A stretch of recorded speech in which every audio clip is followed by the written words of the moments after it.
हरे कृष्णा कृष्ण कृष्ण हरे हरे, हरे राम राम राम हरे हरे। हरे कृष्णा कृष्ण कृष्ण हरे हरे, हरे राम राम राम हरे हरे। हरे कृष्णा कृष्ण कृष्ण हरे हरे, हरे राम राम राम हरे हरे। जय श्रील प्रभुपाद की जय, गुरु महाराज की जय, समस्त वैष्णव भक्तबृंद की जय। हरे कृष्णा। आज के अत्यंत एक पवित्र दिन एवं शुभ दिन। आज के 2025 সালের 11ই জুন বুধবার 27শে জ্যৈষ্ঠ।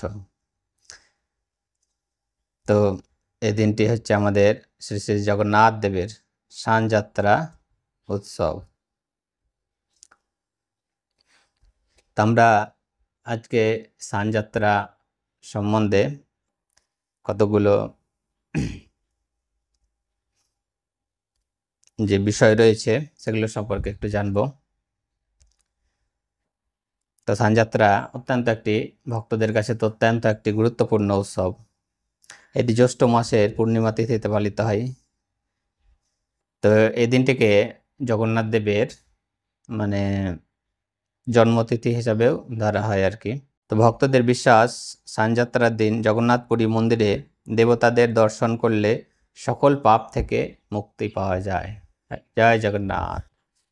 তো আজকে আমরা বুঝতে পারছি অত্যন্ত শুভ দিন। তো আজকে যদি আমরা জগন্নাথ দেবকে দর্শন করি তাহলে কি হবে, সমস্ত পাপ থেকে আমরা মুক্ত হয়ে যেতে পারবো।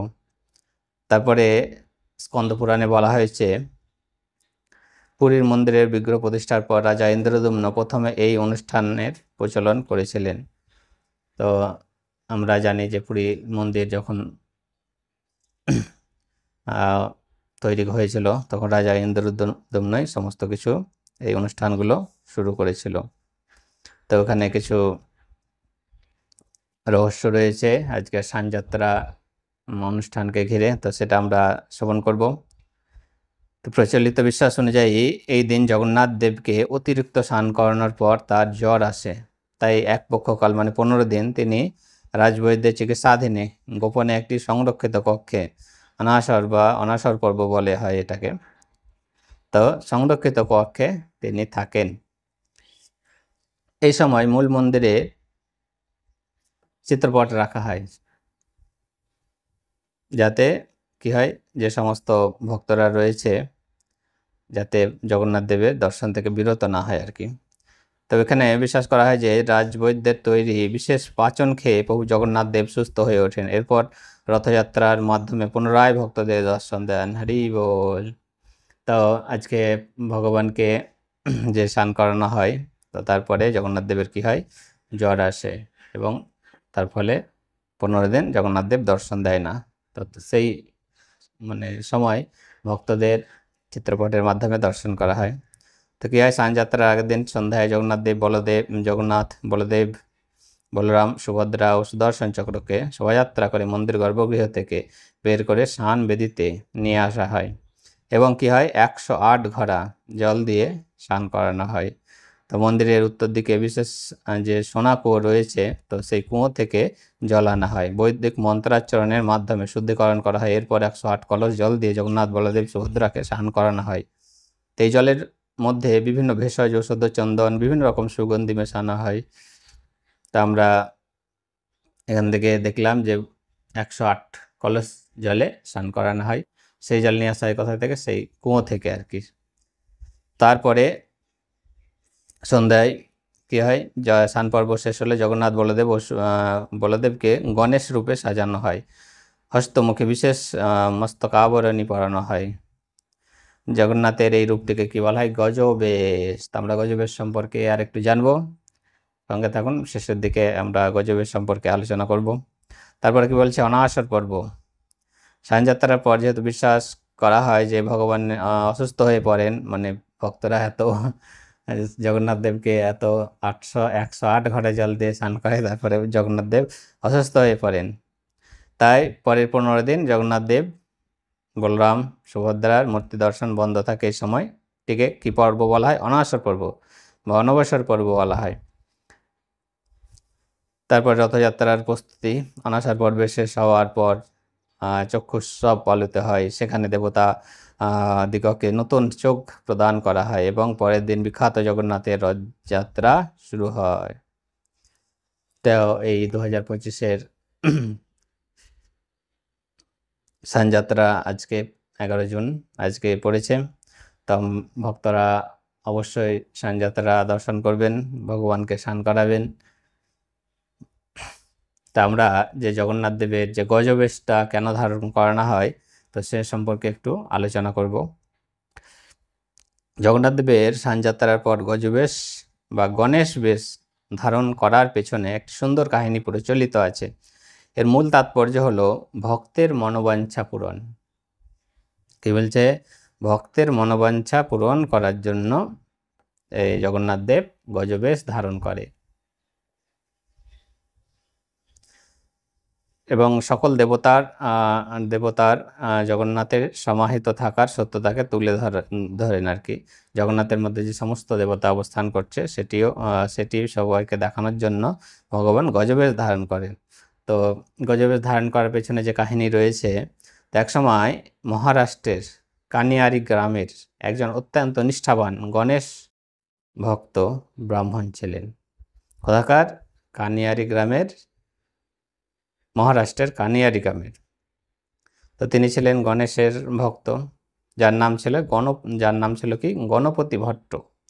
তো এই গণপতি ভট্ট তিনি গণেশকেই ইষ্ট দেবতা রূপে আরাধনা করতেন এবং বিশ্বাস করতেন যে গণেশই পরমেশ্বর। তিনি কি ভাবতেন? যে গণেশ হচ্ছে পরমেশ্বর। তার অগাধ পাণ্ডিত্য এবং বাগ্মিতায় মুগ্ধ হয়ে পুরীর তৎকালীন রাজা তাকে পুরীর জগন্নাথ মন্দির দর্শন করার জন্য আমন্ত্রণ জানান। তো তিনি এত পণ্ডিত ছিলেন, তার পাণ্ডিত্যে খুশি হয়ে রাজা ইন্দ্রদ্যম্ন কি করেছিল? তাকে পুরীর জগন্নাথ দর্শন করার জন্য আমন্ত্রণ জানিয়েছিল। তো গণপতি ভট্ট শুনেছিল যে পুরীর জগন্নাথ বিগ্রহ আসলে সমস্ত দেবতার সমাহার, কিন্তু তার মনে সংশয় ছিল। তিনি ভেবেছিলেন যে জগন্নাথ সত্যি গণেশের রূপ কিনা। রাজার অনুরোধে তিনি স্নানযাত্রার দিন পুরী মন্দিরে এলেন। স্নানবেদিতে জগন্নাথ দেবকে দর্শন করে তিনি যখন দেখলেন যে বিগ্রহ গণেশ রূপে নেই, তখন তিনি হতাশ হয়ে ফিরে যেতে লাগলেন। তার মনে হলো এখানে তার ইষ্ট দেবতা গণেশ নেই, সুতরাং তার আশা বৃথা। ভক্তবৎসল জগন্নাথ দেব গণপতি ভট্টের এই অকৃত্রিম ভক্তি ও সংশয় বুঝতে পারলেন। ভক্তের মনোবাঞ্ছা পূরণ করার জন্য তিনি এক বৃদ্ধ ব্রাহ্মণের রূপে গণপতি ভট্টের কাছে এলেন এবং তাকে ফিরে যেতে নিষেধ করলেন। বৃদ্ধ ব্রাহ্মণ তাকে বোঝালেন যে জগন্নাথই সেই পরম ব্রহ্ম যাকে তিনি খুঁজছেন। তিনি গণপতি ভট্টকে আবার স্নানবেদিতে ফিরে গিয়ে দেখতে বললেন। গণপতি ভট্ট যখন ফিরে এলেন তখন তিনি এক অলৌকিক দৃশ্য দেখলেন। স্নান পর্ব শেষে জগন্নাথ দেব, বলরাম, গণেশের রূপে সজ্জিত হয়ে আছেন। তাদের মস্তকে হস্তিমুখী বিশিষ্ট মস্তকাবরণী এবং সুর শোভা পাচ্ছে। এই অলৌকিক দৃশ্য দেখে গণপতি ভট্টের আনন্দের সীমা ছিল না। তিনি বুঝতে পারলেন যে